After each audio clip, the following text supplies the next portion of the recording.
Di sebuah kampung kecil di pinggiran Surabaya, tinggal sepasang suami istri sederhana, Pak Suhud Sahlani dan Bu Fitriani. Mereka memiliki seorang anak laki-laki bernama Iqbal.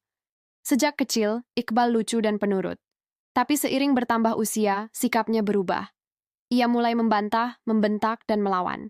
Suatu malam, ibunya berkata lembut, "Bal, jangan pulang malam-malam, nak." Iqbal menjawab ketus, "Ah, ibu cerewet banget. Aku udah gede." Ayahnya menatapnya dalam diam dan berpesan, "Nak, dunia di luar itu keras. Jangan sombong pada hidup." Tapi Iqbal menatap tajam, "Aku nggak butuh nasihat. Aku pengen bebas." Malam itu menjadi awal dari perjalanan panjang yang mengubah hidupnya.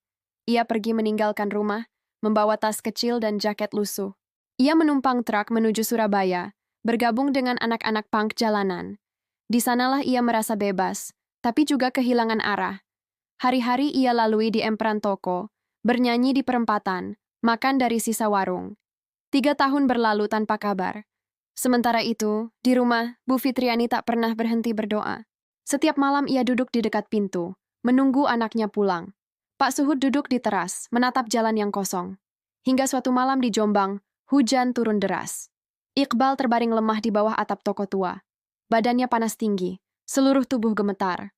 Teman-temannya pergi, meninggalkannya sendirian. "Inikah kebebasan yang aku cari?" gumamnya lirih. "Tapi kenapa aku malah menderita?" Saat itulah, seorang lelaki tua datang membawa payung. Wajahnya teduh, suaranya lembut. "Nak, ayo ikut ke pondok. Di sini bukan tempatmu," katanya. Lelaki itu bernama Kiai Mahfudz, pengasuh pesantren kecil di pinggiran Jombang. Iqbal sempat menolak.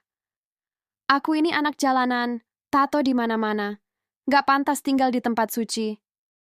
Kiai Mahfudz tersenyum. "Yang kotor itu bukan kulitmu, nak, tapi hati yang lupa jalan pulang."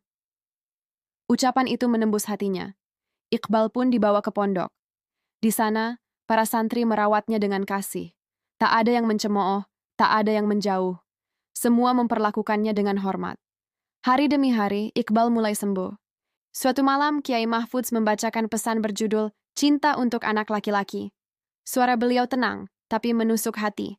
"Nak, bila suatu hari orang tuamu meninggal dunia, turunlah ke liang kubur mereka dengan tanganmu sendiri. Peganglah tubuh mereka perlahan. Arahkan wajah mereka ke kiblat sambil berbisik, 'Ayah, Ibu, inilah terakhir kali aku melihatmu.'" Iqbal menunduk, dadanya bergetar. Suara Kiai Mahfudz terus bergema. "Ingat, tangan lembut ibumu yang dulu menyuapi makanmu kini kaku dalam kafan. Kaki ayahmu yang dulu berjalan mencari nafkah untukmu kini terbaring di tanah.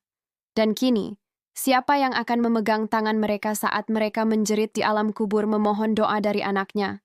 Tangis santri pecah, tapi yang paling keras adalah tangis Iqbal. Air matanya mengalir deras. "Ya Allah, apa mereka masih hidup, masih menungguku?" bisiknya lirih. Malam itu, Iqbal sujud lama. "Ya Allah, ampuni aku. Aku telah durhaka pada ayah dan ibuku. Aku malu." Keesokan harinya, ia menemui Kiai Mahfudz. "Guru, izinkan saya pulang. Saya ingin mencium tangan ibu saya sebelum terlambat." Kiai Mahfudz tersenyum lembut. "Pergilah, nak." Iqbal berjalan kaki ke terminal, menumpang bus menuju Surabaya. Sesampainya di depan rumah, ia berdiri lama di depan pagar. "Assalamualaikum, Bu." "Pak." Pintu terbuka. Bu Fitriani menatap, lalu menangis histeris. Ia memeluk anaknya erat-erat. "Anakku, kau pulang juga, nak." Iqbal terseduh. "Maafkan Iqbal, Bu. Iqbal bukan anak yang baik." Pak Suhud datang, menepuk bahunya pelan. "Nak, semua manusia pernah tersesat, tapi hanya yang berani pulang yang akan menemukan hidayah." Sejak hari itu, Iqbal berubah. Ia membantu ayahnya di bengkel, menemani ibunya ke pengajian, dan rajin menulis doa di setiap akhir salat. Kalimat yang selalu ia ucapkan membuat semua orang menangis.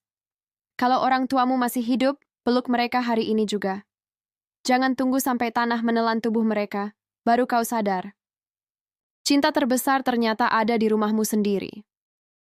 Sahabat dongeng Hikmah Nusantara. Kisah ini mengajarkan bahwa tak ada kata terlambat untuk bertaubat.